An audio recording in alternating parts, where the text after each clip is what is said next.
We want to look at how we can solve the following simultaneous equations using the substitution approach. Let us look at question number 1. With question number 1, we take our first equation and name it equation 1. We take the second one, we name it equation 2. Using the substitution approach, what can we do? You take any of the variables in any of the equations and make it the subject. I want to make x the subject in equation 2. You can make x the subject in equation 1, or if you y the subject in equation 1, the one you want, you make it the subject. So making x the subject in equation 2, first of all, with my equation 2, 2x minus 3y equal to 15. Let's see how we can make x the subject. First of all, we send the whole of this to the right hand side of the equation, and we are going to have 2x equal to 15 plus 3y. I'm looking for x, so I divide here by 2, here by 2. Alright, and my x is going to be 15 plus 3y, all divided by 2. And I can name it equation 3. Now let us look at the second step. Now we are going to substitute our equation 3 into equation 1.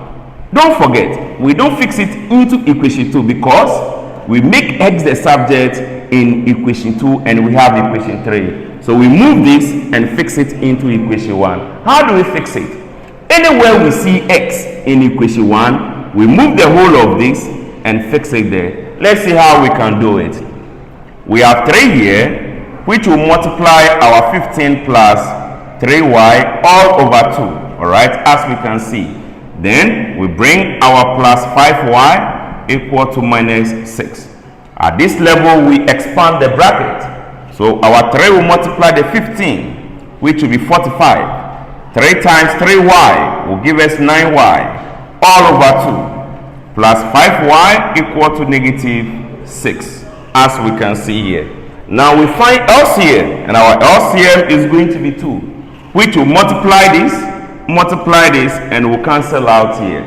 Therefore, we can proceed and write 45 plus 9y plus 10y equal to negative 12. At this level, we can simplify this as 19y should be equal to minus 12. We are looking for y, so we group like terms.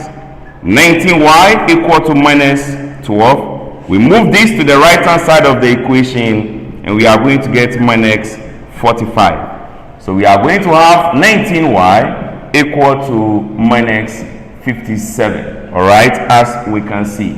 We divide here by 19, here by 19, and we are going to get y to be negative 3.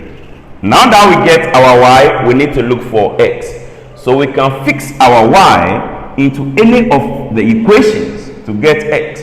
But since we already make x the subject in equation 2 and we have equation 3, I can fix it into equation 3. Alright, and we are going to get this as we can see on the board. Alright, so my x is going to be 15 minus 9 divided by 2, where we are going to have 6 divided by 2, and my x is going to be 3. Therefore, we can say that x equal to 3, alright, and y equal to negative 3. So this is how we can use the substitution approach to solve this question. Using the same approach, solve question 2 up to 7 and leave your answer in the comment section. Thank you.